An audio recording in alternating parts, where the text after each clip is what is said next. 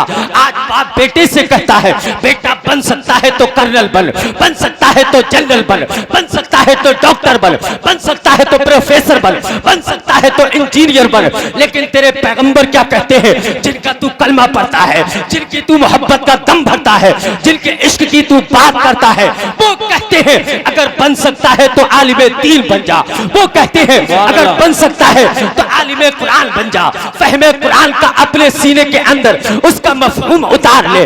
آقا ارشاد فرماتے ہیں فَإِن لَمْ تَسْتَطِعْ أَوْ مُتَعَلِّمًا، آقا ارشاد فرماتے ہیں اگر عالم نہیں بن سکتا، اس لیے کہ عالم بننے کے لیے بہت بڑا وقت چاہیے، 7-8 سال لگا کرتے ہیں تب جا کر کے بچہ عالم دین بنتا ہے۔ آقا کہتے اگر یہ نہیں کر سکتا ہے تو کم سے کم طالب علم بن جا۔ اس لیے جہاں علماء بیٹھے ہو، حدیث بیان ہو، قرآن بیان ہو، مسائل بیان ہو، وہاں آ کر کے بیٹھ جا، زانوے تلمس طے کر لے۔ رب کعبہ کی قسم ان کی صحبت میں جب تو بیٹھے گا، رب کعبہ کی قسم تجھے کچھ نہ کچھ علم کی جھلکیاں، آقا کی وراثت کا کچھ نہ کچھ حصہ تجھے بھی اپنی زندگی میں شامل کرنے کا مل جائے گا۔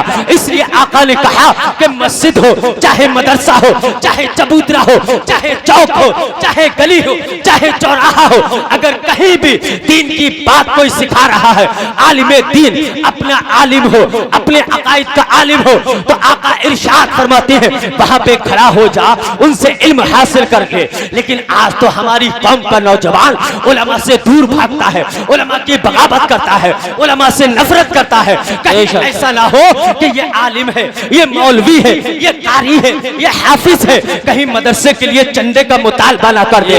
میں کہتا ہوں کہ رب کعبہ کی قسم اگر یہ مدرسہ چلا رہے ہیں، تجھ سے چندہ طلب کر رہے ہیں، یہ تجھے اپنے فخر، اپنے نصیبے پر فخر کرنا چاہیے کہ اللہ رب العزت نے تجھے دینے والا بنایا ہے، تجھے لینے والا نہیں بنایا ہے۔ اور اگر تو عمل کر، اور اگر تو خرچ کر رہا ہے تو اپنی آخرت کی بھلائی کے لیے کر رہا ہے، اور یہ تیرے پاس آ رہے ہیں تو تجھے اپنے نصیبے پر، اپنے مقدر کی معراج سمجھنی چاہیے۔ اس لیے آقا کہتے ہیں فَإِن لَمْ تَسْتَطِعْ، اگر عالم نہیں بنا ہے تو تو کم سے کم طالب علم بن جا۔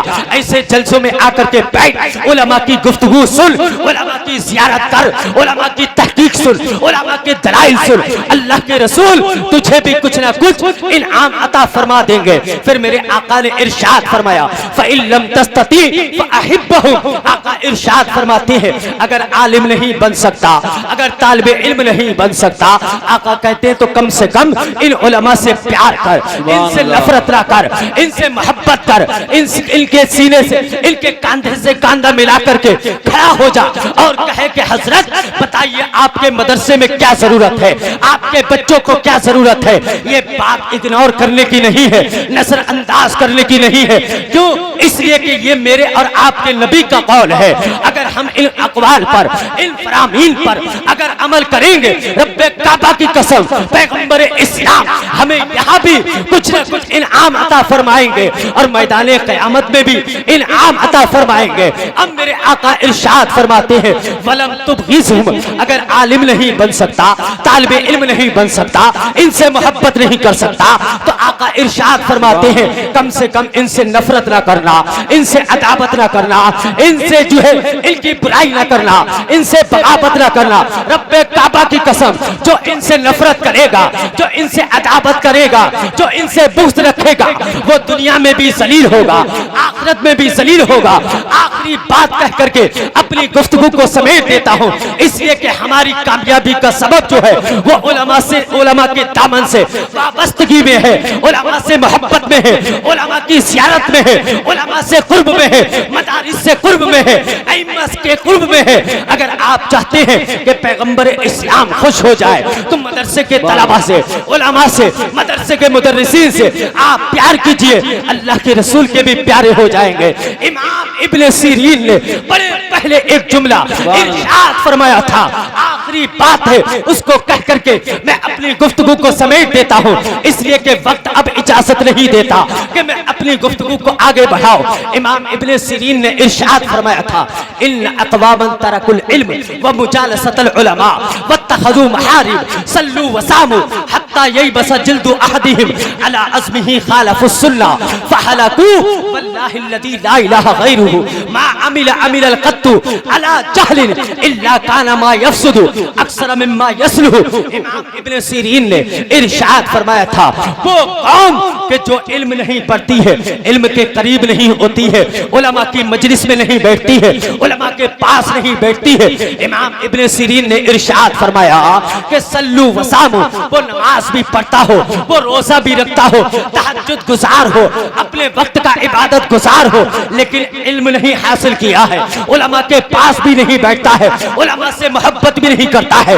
امام ابن سیرین نے ارشاد فرمایا تھا، حتی ییبس جلد احدہم، یہاں تک کہ علی عزمہ، کہتے ہیں کہ اس کی جسم کا چمڑا اس کی ہڈیوں پر سکڑ جائے، سمٹ جائے، اتنی عبادت کی اس نے، اتنے روزے رکھے کہ اس کی کھال اس کی ہڈیوں پر سمٹ گئی، لیکن امام ابن سیرین کہتے ہیں فَحَلَكُوا خَالَفُ السُّنَّةِ، وہ ہلاک ہو جائے گا، اس لیے کہ وہ سنت کی پیروی نہیں کر سکتا ہے۔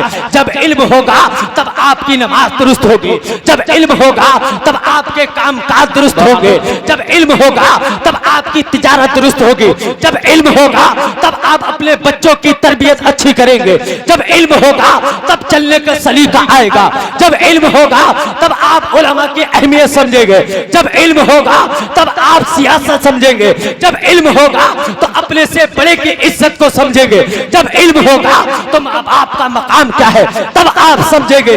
امام ابن سیرین کہتے ہیں اس کا عمل، جس نے علم حاصل نہیں کیا، تہجد گزار تو رہا، شب بیدار تو رہا، نمازی تو رہا، اس کا عمل اتنا اس کو فائدہ نہیں پہنچائے گا جتنا اسے نقصان پہنچائے گا، اس لیے کہ علم کی جب قلت ہوتی ہے تو عمل میں فساد پیدا ہوتا ہے۔ رب کعبہ کی قسم، اسی علم کے لیے ہمارے اکابرین نے نہ جانے کہاں کہاں کے سفر طے کیے ہیں۔ آج یہ میں زیادہ دور کی بات نہیں کہتا ہوں، آخر اپنی بات کر کے اس جملے پہ کر دیتا ہوں آخری بات۔ امام احمد رضا ہے، اسی علاقے کی ہستی ہے، زیادہ دور نہیں ہے یہاں سے، بریلی شریف، وہ امام احمد رضا، ان کی بارگاہ میں نہ جانے کتنے مسائل آئے۔ ایک مسئلہ آتا ہے اور آ کر کے سائل سوال کرتا ہے، حضرت جب اللہ کے رسول کا نام آئے، اشہد ان محمد رسول اللہ آئے، تو یہ بتائیے کہ یہ چومنا جائز ہے یا نہیں؟ امام احمد رضا نے اپنے قلم کو اٹھایا اور قلم کو جب چلایا ہے، 40 دلائل آپ نے انگوٹھے کے چومنے کے ثبوت میں آپ نے پیش کر دیے، اور آپ نے کہا احمد رضا کے پاس وقت نہیں ہے، ورنہ اس پر ایک ضخیم کتاب تیار کر سکتا تھا۔ رب کعبہ کی قسم، جب انہی دلائل شرعیہ کو، جب انہی دلائل امام احمد رضا کو جب علماء حرمین نے پڑھا، علماء حرمین کے پاس جب یہ اعلیٰ حضرت کی تحقیق پہنچی ہے، رب کعبہ کی قسم، علماء حرمین نے کہا تھا اذا رأیت رجلا فاحب امام احمد رضا فاعلم انہ صاحب السنہ۔ علماء حرمین نے یہ بیک زبان کہا تھا کہ جب کسی ایسے بندے کو دیکھو جو امام احمد رضا کے محبت کرتا ہے، ان کی تعریف کرتا ہے، ان کا نام لیتا ہے، ان کے علم کے ڈنکے بجاتا ہے، ان کی عظمت بیان کرتا ہے، تو تمام علماء حرمین نے کہا تھا کہ یہ جان لو کہ وہ حقیقت میں صحابہ کے راستے پر ہے، نبی کے راستے پر ہے، اکابرین کے راستے پر ہے۔ گویا کہ علماء حرمین نے یہ کہہ دیا تھا کہ جہاں امام احمد رضا کی تحقیق ہوگی وہاں پر کسی اور کی تحقیق کو قبول نہیں کیا جائے گا۔